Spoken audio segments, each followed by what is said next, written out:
श्री हनुमत सहस्रनाम स्तोत्रम् ध्यानम् अतुलित बलधामं हेमशैलाभदेहम् दनुजवन कृशानुं ज्ञानिनामग्रगण्यम् सकलगुणनिधानं वानराणामधीशम् रघुपतिप्रियभक्तं वातजातं नमामि। स्तोत्रम् श्रीरामचन्द्र उवाच हनुमान् श्रीप्रदो वायु पुत्रो रुद्रो नभोजनः अमृत्युर्वीरवीरश्च ग्रामवासो जनाश्रयः धनदो निर्गुणो कायो वीरो निधिपतिर्मुनिः पिङ्गाक्षो वरदो वाग्मी सीताशोकविनाशनः शिवः सर्वः परो व्यक्तो व्यक्ताव्यक्तो रसाधरः पिङ्गकेशः पिङ्गरोमा श्रुतिगम्यः सनातनः अनादिर्भगवान् देवो विश्वहेतुर्निरामयः आरोग्यकर्ता विश्वेशो विश्वनाथो हरीश्वरः भर्गो रामो रामभक्तः कल्याण प्रकृतिः स्थिरः विश्वम्भरो विश्वमूर्तिर्विश्वाकारोऽथ विश्वपः विश्वात्मा विश्वसेव्योऽथ विश्वो विश्वहरो रविः विश्वचेष्टो विश्वगम्यो विश्वधेयः कलाधरः प्लवङ्गमः कपिश्रेष्ठो ज्येष्ठो वैद्यो वनेचरः बालो वृद्धो युवा तत्त्वगम्यः सखाह्यजः अञ्जनासूनुरव्यग्रो ग्रामख्यातो धराधरः भूर्भुवः स्वर्महरलोको जनलोकस्तपोव्ययः सत्यमोङ्कारगम्यश्च प्रणवो व्यापको मलः शिवधर्मप्रतिष्ठाता रामेष्टः फाल्गुनप्रियः गोष्पदीकृतवारीसः पूर्णकामो धरापतिः रक्षोघ्नः पुण्डरीकाक्षः शरणागतवत्सलः जानकी प्राणदाता च रक्षाप्राणापहारकः पूर्णः सत्यः पीतवासा दिवाकरसमप्रभः द्रोणहर्ता शक्तिनेता शक्तिराक्षसमारकः अक्षघ्नो रामदूतश्च साकिनी जीवहारकः बुभुकार हतारातिर्गर्वपर्वतमर्दनः हेतुस्त्वहेतुः प्रांशुश्च विश्वभर्ता जगद्गुरुः जगन्नेता जगन्नाथो जगदीशो जनेश्वरः जगद्धितो हरिश्रीशो गरुडस्मयभञ्जनः पार्थध्वजो वायुपुत्रो मितपुच्छो मितविक्रमः ब्रह्मपुच्छः परब्रह्म पुच्छो रामेष्टकारकः सुग्रीवादियुतो ज्ञानी वानरो वानरेश्वरः कल्पस्थायी चिरञ्जीवी तपनश्च सदाशिवः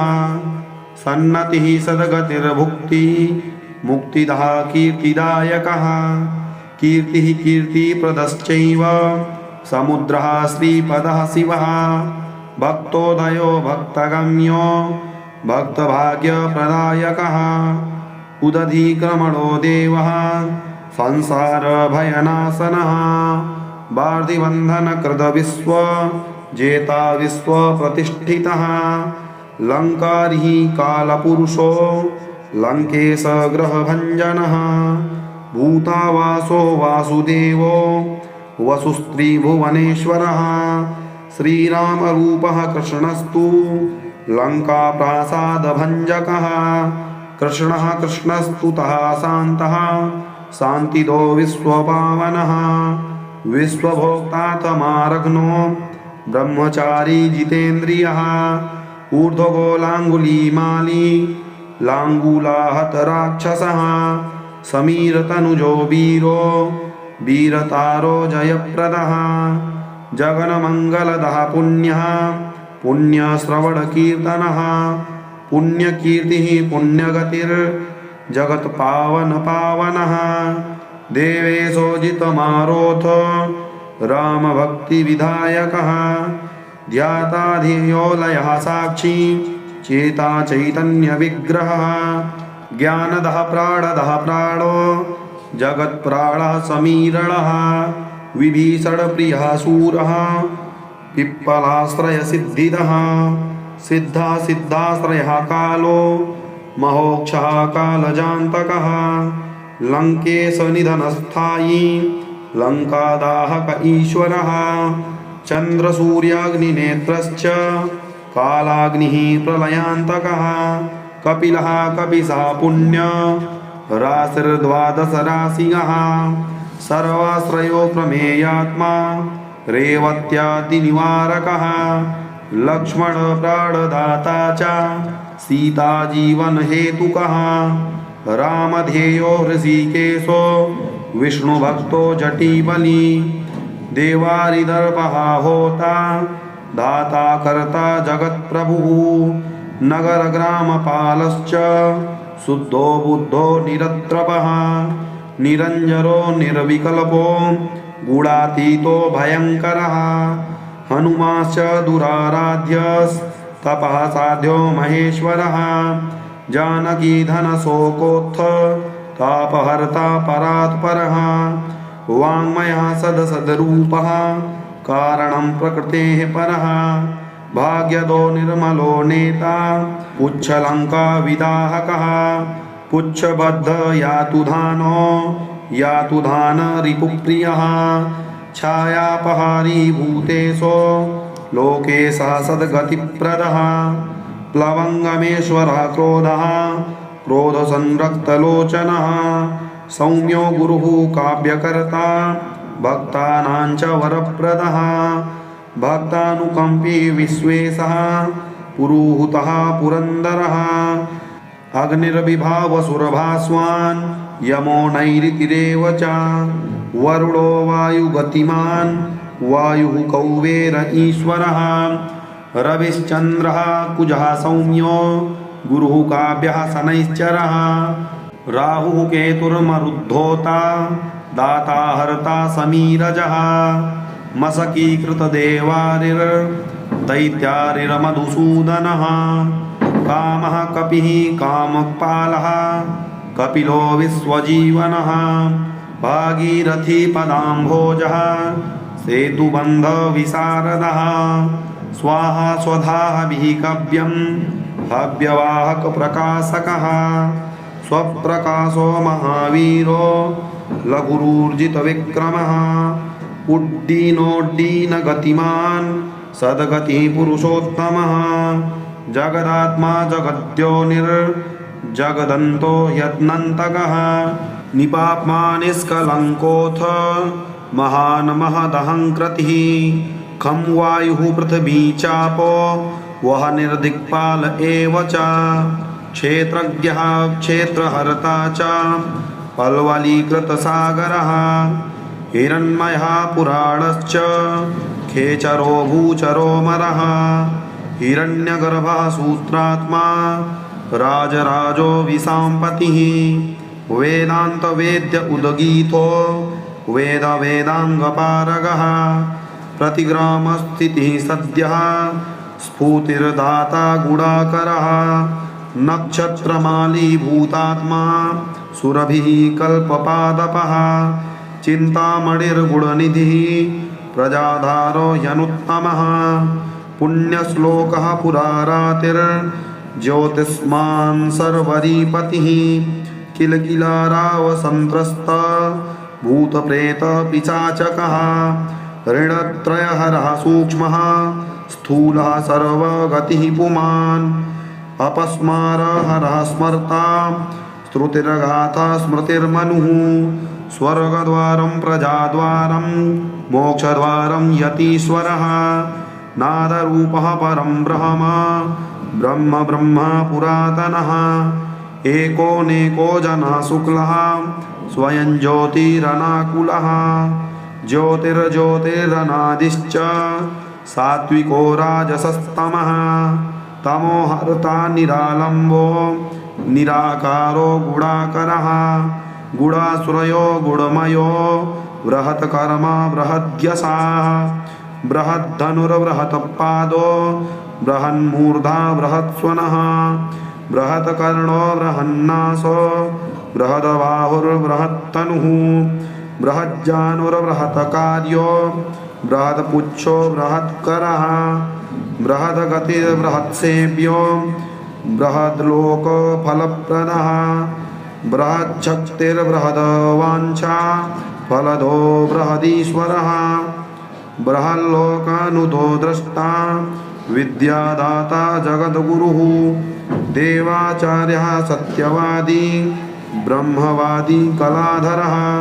सप्तपातालगामी च मलयाचलसंश्रयः उत्तरासा स्थितः श्रीदो दिव्यौ स दिवसः खगः शाखामृगः कपीन्द्रोऽथ पुराणश्रुतिचञ्चुरः चतुर्ब्रह्मणो योगी योगगम्यः परावरः अनादिनिधनो व्यासो वैकुण्ठः पृथ्वीपतिः अपराजितो जितारातिः सदानन्दो दयायुतः गोपालो गोपतिर्गोप्ता कलिकालपराशरः मनोवेगी सदा योगी संसारभयनाशनः तत्त्वदाताथ तत्त्वज्ञस्तत्त्वं तत्त्वप्रकाशकः शुद्धो बुद्धो नित्यमुक्तो भक्तराजो जयद्रथः प्रलयो मितमायश्च मायातीतो विमत्सरः मायाभर्जितरक्षाश्च मायानिर्मितविष्टपः मायाश्रयश्च निर्लेपो मायानिर्वर्तकः सुखं सुखी सुखप्रदो नागो महेशकृतसंस्तवः महेश्वरः सत्यसन्धः सरभः कलिपावनः सहस्रकन्धरबल विध्वंसन विचक्षणः सहस्रबाहुः सहजो द्विबाहुर्द्विभुजो मरः चतुर्भुजो दशभुजो हयग्रीवः खगाननः कपिवक्त्रः कपिपतिर्नरसिंहो महाद्युतिः भीषणो भावगो वन्द्यो वराहो वायुरूपधृक् लक्ष्मण प्राणदाता च पराजितदशाननः पारिजात निवासी च वटुर्वचनकोवितः सुरसास्य विनिर्मुक्तः सिंहिका प्राणहारकः लङ्कारविध्वंसी उरसदंसकरूपधृक् रात्रिसञ्चारकुशलो रात्रिञ्चरग्रहाग्निदः किङ्करान्तकरो जाम्बू मालिहन्तोग्ररूपधृक् आकाशचारी हरिगो मेघनादरणोत्सुकः मेघगम्भीरनिनदो महारावणकुलान्तकः कालनेमी प्राणहारी मकरी शापमोक्षदः रसोरसज्ञः सम्मानो रूपं चक्षुः श्रुतिर्वचः घ्राणो गन्धः स्पर्शनञ्च स्पर्शोऽहङ्कारमानगः नेति नेतीति गम्यश्च वैकुण्ठभजनप्रियः गिरीशो गिरिजाकान्तो दुर्वासाः कविरङ्गिराः भृगुर्वसिष्ठश्च मनो नारदस्तुम्बरो मलः विश्वक्षेत्रो विश्वबीजो विश्वनेत्रश्च विश्वपः याजको यजमानश्च पावकः पितरस्तथा श्रद्धा बुद्धिः क्षमा तन्द्रा मन्त्रो मन्त्रोयितास्वरः राजेन्द्रो भूपतिरुण्ड माली संसारसारथिः नित्यसम्पूर्णकामश्च भक्तकामधुगुत्तमः गणपः केशवो भ्राता पिता माता च मारुतिः सहस्रमूर्धानेकास्यः सहस्राक्षः सहस्रपात् कामजित् कामदहनः कामः कामफलप्रदः मुद्रापहारी रक्षोघ्नः क्षितिभार हरो बलः नखदष्ट्रायुधो विष्णुर्भक्ताभयवरप्रदः दर्पः दर्पदो दष्ट्रा शतमूर्तिरमूर्तिमान् महानिधिर्महाभागो महाभर्गो महर्धिदः महाकारो महायोगी महातेजा महाद्युतिः महासनो महानादो महामन्द्रो महामतिः महागमो महादारो महादेवात्मको विभुः रौद्रकर्मा क्रूरकर्मा रत्ननाभः कृतागमः अम्भोधिलङ्घनः सिंहः सत्यधर्मा प्रमोदनः जितामित्रो जयः सोमो विजयो वायुनन्दनः जीवदाता सहस्रांशुर्मुकुन्दो भूरिदक्षिणः सिद्धार्थः सिद्धिदः सिद्धः संकल्पः सिद्धिहेतुकः सप्तपातालचरणः सप्तर्षिगणवन्दितः सप्ताब्धिलङ्घनो वीरः सप्तद्वीपोरुमण्डलः सप्ताङ्गराज्यसुखदः सप्तमातृनिसेवितः सप्तस्वरलोकमुकुटः सप्तहोतास्वराश्रयः सप्तछन्दोनिधिः सप्त छन्दः सप्तजनाश्रयः सप्तसामोपगीतश्च सप्तपातालसंश्रयः मेधाधः कीर्तिदा शोक हारी दौर्भाग्यनाशनः सर्वरक्षाकरो गर्भ दोषः पुत्रपौत्रदः प्रतिवादी मुखस्तंभो रुष्टचित्तप्रसादनः पराविचारशमनो दुःखः बन्धमोक्षदः नवद्वारपुराधारो नवद्वारनिकेतनः नरनारायणस्तुत्यो नवनाथ महेश्वरः मेखली कवची खड्गी भ्राजिष्णुर्जिष्णुसारथिः बहुयोजन विस्तीर्ण पुच्छ पुच्छ हतासुरः दुष्टग्रह निहन्ता च पिशाच ग्रहघातकः बालग्रह विनाशी च धर्मनेता कृपाकरः उग्रकृत्यश्चोग्रवेग उग्रनेत्रः शतक्रतुः शतमन्यूनुतः स्तुत्यः स्तुतिः स्तोता महाबलः समग्रगुणशाली च व्यग्रो रक्षो विनाशकः रक्षोऽग्निदाहो ब्रह्मेशः श्रीधरो भक्तवत्सलः मेघनादो मेघरूपो मेघवृष्टिनिवारकः मेघजीवनहेतुश्च मेघश्यामः परात्मकः समीरतनयो योद्धा नृत्यविद्याविशारदः अमोघो मोघदृष्टिश्च इष्टदोरिष्टनाशनः अर्थोऽनर्थापहारी च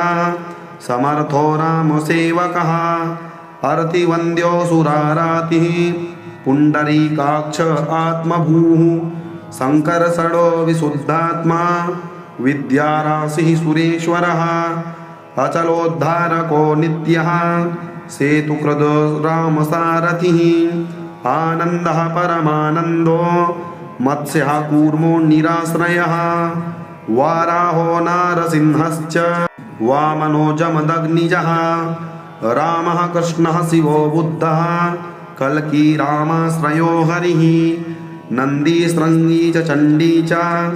गणेशो गणसेवितः कर्माध्यक्षः सुराध्यक्षो विश्रामो जगतीपतिः जगन्नाथः कपीशश्च सर्वावासः सदाश्रयः सुग्रीवादिस्तुतो दान्तः सर्वकर्मप्लवङ्गमः नखदारितरक्षाश्च नखयुद्धविशारदः कुशलः सुधनः शेषो वासुकिस्तक्षकस्तथा स्वर्णवर्णो बलाढ्यश्च पुरुजेता घनासनः कैवल्यरूपः कैवल्यो गरुडः पन्नगोरगः किल किल रावहतारातिर्गर्वपर्वतभेदनः वज्राङ्गो वज्रदष्टश्च भक्तवज्रनिवारकः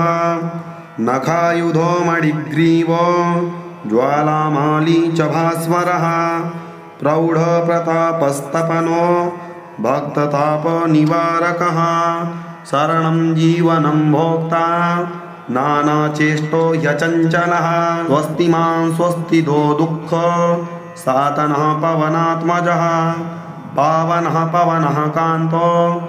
भक्तागः सहनो बलिः मेघनादरिपुरमेघ नादसंहतराक्षसः क्षरो विनीतात्मा वानरेशः सताङ्गतिः श्रीकण्ठासितिकण्ठश्च सहायः सहनायकः अस्थूलस्त्वनडुर्भर्गो दिव्यः संसृतिनाशनः अध्यात्मविद्यासारश्च ह्यध्यात्मकुशलः सुधीः अकल्मषः सत्यहेतुः सत्यदः सत्यगोचरः सत्यगर्भः सत्यरूपः सत्यः सत्यपराक्रमः अञ्जनाप्राणलिङ्गश्च वायुवंशोद्भवः शुभः भद्ररूपो रुद्ररूपः सुरूपश्चित्ररूपधृक् मैनाकवन्दितः सूक्ष्म दर्शनो विजयो जयः क्रान्तदिङ्मण्डलो रुद्रः प्रकटीकृतविक्रमः कम्बुकण्ठः प्रसन्नात्मा ह्रस्वनासो व्रकोदरः लम्बौष्ठः कुण्डलीचित्र मालीयोगविदाम्बरः विपश्चित्कविरानन्द विग्रहो नल्पशासनः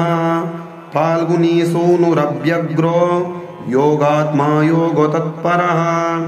योगविद् योगकर्ता च योगयोनिर्दिगम्बरः अकारादिहकारान्त वर्णनिर्मितविग्रहः उलूखलमुखः सिद्ध संस्तुतः प्रमथेश्वरः श्लिष्टजङ्घः श्लिष्टजानुः श्लिष्टपाणिः शिखाधरः सुशर्मामितशर्मा च नारायणपरायणः जिष्णुर्भविष्णुरोचिष्णुर्ग्रसिष्णुः स्थाणुरेव च हरिरुद्रानुसेकोऽथ कम्पनो भूरिकम्पनः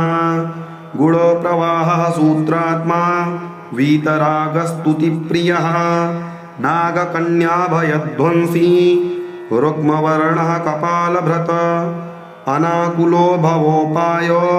नपायो वेदपारगः अक्षरः पुरुषो लोक नाथरिक्ष प्रभुर्दृढः अष्टाङ्गयोगफलभुक सत्यसन्धा पुरुष्टुतः श्मशानस्थाननिलयः प्रेतविद्रावणक्षमः पञ्चाक्षरपरः पञ्च मात्रकोरञ्जनद्वयः योगिनी वृन्दवन्द्यश्रीः शत्रुघ्नोऽनन्तविक्रमः ब्रह्मचारीन्द्रियरिपुर्धृतदण्डो दशात्मकः अप्रपञ्चः सदाचारः शूरसेनाविदारकः वृद्धः प्रमोद आनन्दः सप्तद्वीपपतिन्धरः नवद्वारपुराधारः प्रत्यग्रहसामगायकः षट्चक्रधाम स्वरलोका भयकृन्मानदो मदः सर्ववस्याकरः शक्तिरनन्तोऽनन्तमङ्गलः अष्टमूर्तिर्नयोपेतो विरूपः सुरसुन्दरः धूमकेतुर्महाकेतुः सत्यकेतुर्महारथः नन्दिप्रियः स्वतन्त्रश्च मेखलीडमरुप्रियः लौहाङ्गः सर्वविद्धन्वी मण्डलः सर्व ईश्वरः फलभुक्फलहस्तश्च सर्वकर्मफलप्रद धर्माध्यक्षो धर्मपालो धर्मो धर्मप्रदोऽर्थदः पञ्चविंशतितत्त्वज्ञस्तारको ब्रह्मतत्परः त्रिमार्गवसतिर्भीमः सर्वदुःखनिवर्हणः ऊर्जस्वान् निष्कलः शूली मौलिर्गर्जन्निशाचरः रक्ताम्बरधरो रक्तो रक्तमाल्यविभूषणः वनमाली शुभाङ्गश्च श्वेतः श्वेताम्बरो युवा जयो जयपरिवारः सहस्रवदनः कपिः साकिनी दाकिनी रक्ष रक्षो भूत प्रभंजकः सद्यो जातः कामगतिर्ज्ञानमूर्तिर्यशस्करः शम्भुतेजः सार्वभौमो विष्णुभक्तः प्लवङ्गमः चतुर्नवतिमन्त्रज्ञः पौलस्त्यबलदर्पः सर्वलक्ष्मीप्रदा श्रीमा नङ्गदप्रियईडितः स्मृतिबीजं सुरेशानः संसारभयनाशनः उत्तमः श्रीपरिवारः श्रितो रुद्रश्च कामधुक् इति श्री हनुमत सहस्रनाम स्तोत्रम संपूर्णम। प्रिय दर्शकों, हनुमान जी के इस सहस्रनाम स्तोत्र का जो साधक नित्य पाठ करता है या नित्य श्रवण करता है, हनुमान जी महाराज प्रसन्न होते हैं और साधक के संपूर्ण शत्रुओं का नाश करते हैं एवं युद्ध या कोर्ट कचहरी आदि के कार्यों में सदैव उसकी विजय प्राप्त होती है। साथ ही साथ उसके रोगों का नाश होता है एवं उसके बल विद्या बुद्धि का वर्धन होता है। साथ ही साथ जो साधक हनुमान जी महाराज को प्रसन्न करना चाहता है उस साधक को नित्य इस स्तोत्र का पाठ करना चाहिए। पूरा वीडियो देखने के लिए धन्यवाद। यदि चैनल में नए हैं तो चैनल को सब्सक्राइब अवश्य करें, साथ ही बेल आइकन प्रेस करें एवं कमेंट बॉक्स में अपनी राय अवश्य दें। मिलते हैं अगली वीडियो में, तब तक के लिए जय श्री कृष्ण, जय श्री राधे।